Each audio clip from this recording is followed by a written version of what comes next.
Dans cette nouvelle vidéo, on s'intéresse à l'exercice 434, donc un mini télécom de 2018. Donc ici, on va être dans une situation d'une chaîne de Markov. Donc on a un animal qui se déplace entre trois points d'eau ABC.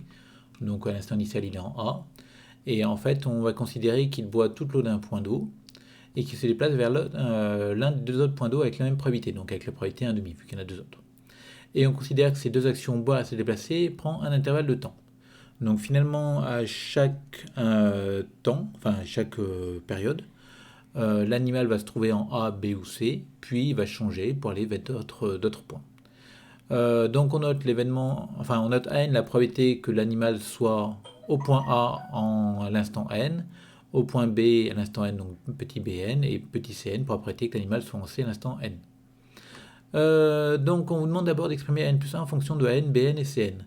Donc on voit que la position de l'animal à l'instant n plus 1, d'après les conditions de l'énoncé, va dépendre de sa position à l'instant n. Donc l'idée assez naturelle ici, c'est d'utiliser la formule des probabilités totales avec le système complet d'événements AN, BN, CN, ce qui va me permettre d'avoir comme information supplémentaire l'endroit où il se trouvait à l'instant n, et donc de calculer cette probabilité-là beaucoup plus facilement.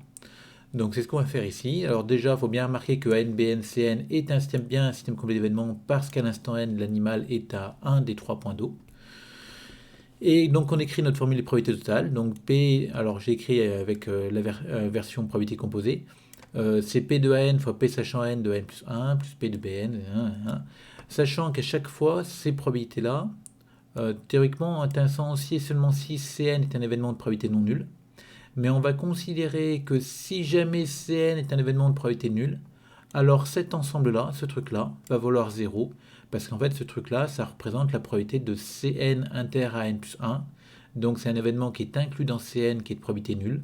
Et donc on va dire que si jamais Cn égale 0, par convention, cet ensemble-là va valoir 0. Donc ici, on a notre écriture qui apparaît là, et donc maintenant on remplace. Sachant à n, l'animal ne sera pas en A à l'instant suivant parce qu'on a dit qu'il se déplace vers l'un des deux autres points d'eau. Donc sachant à n, la probabilité qu'il soit encore en A à l'instant n plus 1 vaut 0. Sachant qu'il est en B à l'instant n, la probabilité qu'il soit en A à l'instant n plus 1, c'est 1,5. Parce qu'il est en B, il va soit vers A, soit vers C, avec la même probabilité, donc avec la probabilité 1,5.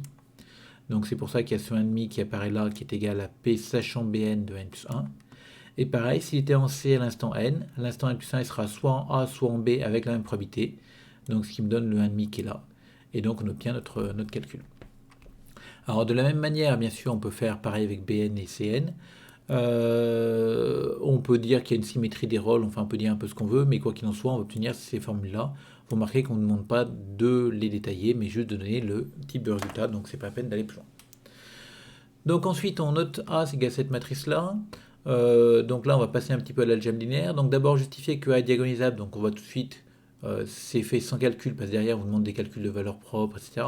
Donc l'idée, le seul argument sans calcul qu'on ait pour obtenir qu'une matrice est diagonalisable, enfin un des seuls, c'est de dire qu'elle est symétrique. Donc c'est le cas ici, c'est une matrice symétrique réelle, donc elle est diagonalisable d'un n de R.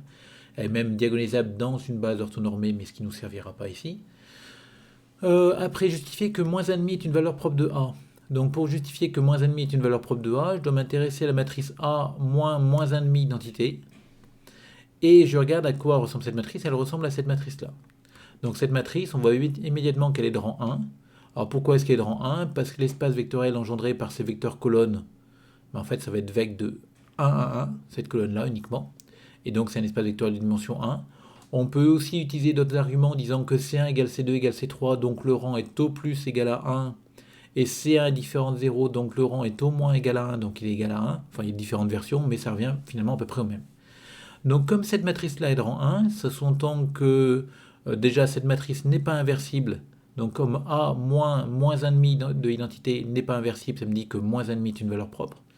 Mais ça me dit même plus, parce que le théorème du rang me dit que la dimension du noyau de A moins 1,5 d'entité, ça va être 3, la taille de A, enfin de cette matrice-là, moins le rang, donc ça va être de dimension 2, et donc en fait on obtient même que la dimension de E moins 1,5 de A est égale à 2.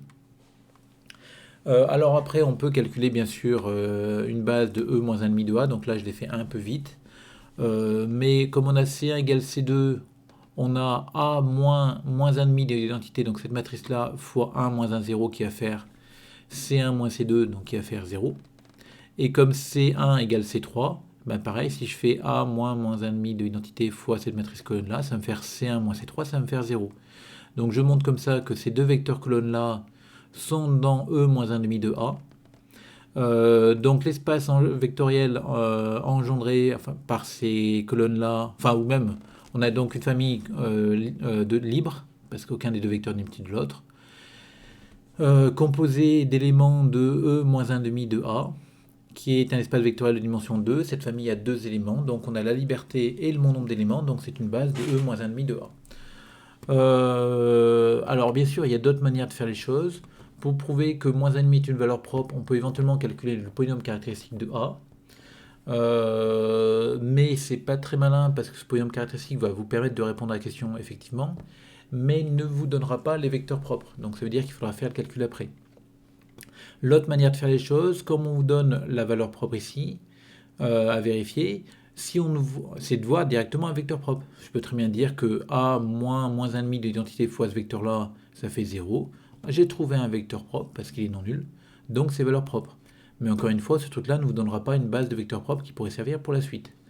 Dernière manière de faire les choses, c'est de se dire que on me donne la valeur propre moins 1,5, et donc je peux m'intéresser à ce système-là, A moins 1,5 de I, le tout fois x, y, z en colonne, égale 0. Et ce système-là va me permettre de trouver l'espace propre, donc E moins 1,5 de A. Et j'aurai à la fois l'espace propre, et comme l'espace propre sera non nul, non restreint à 0, j'aurai en même temps le caractère valeur propre de moins 1,5. Bon, en tout cas, une fois qu'on a fait ça, on vous demande de trouver des diagonales, etc. Donc si on regarde bien, on a trouvé moins 1,5 qui est valeur propre double. On sait que la matrice est diagonalisable, donc le polynôme caractéristique en particulier est scindé. Et on sait que quand le polynôme caractéristique est scindé, la trace de A, c'est la somme des valeurs propres comptées avec multiplicité. Donc là, j'ai trois valeurs propres. Moins 1,5 et la dernière. Mais la somme doit faire 0. Donc la dernière, c'est 1. Donc je vois que ma dernière valeur propre, c'est 1. Et après, je peux chercher un vecteur propre associé. On peut aussi se dire que la somme sur chaque ligne fait 1. Et comme la somme sur chaque ligne fait 1, ça m'incite à chercher un vecteur propre sous la forme 1, 1, 1 qui marche ici. Donc A fois 1, 1, ça fait bien ce que je voulais. Donc ensuite, on vous demande de poser la matrice P. Donc pour me poser la matrice P, vous allez tout simplement prendre les vecteurs propres que vous avez trouvés et les coller côte à côte. Et donc ça va me donner la matrice D qui va avec. Donc la matrice D qui est la matrice 1, moins 1,5, moins 1,5. Attention à bien mettre les vecteurs propres dans le bon ordre et les valeurs propres dans l'ordre, dans le bon ordre. Les vecteurs propres et les valeurs propres dans le même ordre, on va dire plutôt. Une fois qu'on a fait ça, donc on a notre A égale PDP-1, et on vous demande de calculer maintenant AN, BN et CN en fonction de N. Donc il y a plusieurs étapes ici. On va d'abord poser un vecteur colonne UN, qui est AN, BN, CN. Et on va vérifier à l'aide de la première question que UN plus 1 égale A fois UN. Donc pour ce faire, vous allez calculer A fois UN. Et vous allez retomber sur ces quantités-là. BN plus CN sur 2, AN plus CN sur 2, AN plus BN sur 2. Et donc vous allez reconnaître UN plus 1. Puis une récurrence immédiate, donc j'ai UN plus 1 égale AUN, c'est-à-dire PDP-1 UN. Et par récurrence immédiate, je vais pouvoir démontrer que UN c'est PD puissance n P-1 U0. U0 je le connais parce que A0 est égal à 1, B0 égale C0 égale 0. Et du coup, maintenant je vais pouvoir calculer ce produit-là. Donc ici, il faut calculer d'abord le P-1, que vaut P-1. Donc on le calcule avec par exemple Gauss-Jordan. Et une fois qu'on a P-1, on peut trouver derrière la valeur. Donc c'est pas forcément très très intéressant. Donc c'est du calcul matriciel un peu bourrin. Et on trouve la valeur de AN, BN, CN. Vous remarquerez que si on fait tendre le n vers l'infini, ces quantités-là vont tendre vers 0. Et donc en fait, on voit que AN va tendre vers 1 tiers, BN vers 1 tiers, CN vers 1 tiers. Ça veut dire qu'au bout d'un grand nombre d'essais, entre guillemets, alors parce que c'est une limite, la probabilité que l'animal soit au point A, B et C va être proche de 1 tiers à chaque fois. Si on avait voulu juste la limite de N, BN et CN, on peut faire un petit peu autrement. Donc j'en avais parlé dans l'exercice 196. où on avait étudié ce genre de choses de manière un petit peu différente en utilisant notamment pas mal de propriétés sur l'espace vectoriel normé.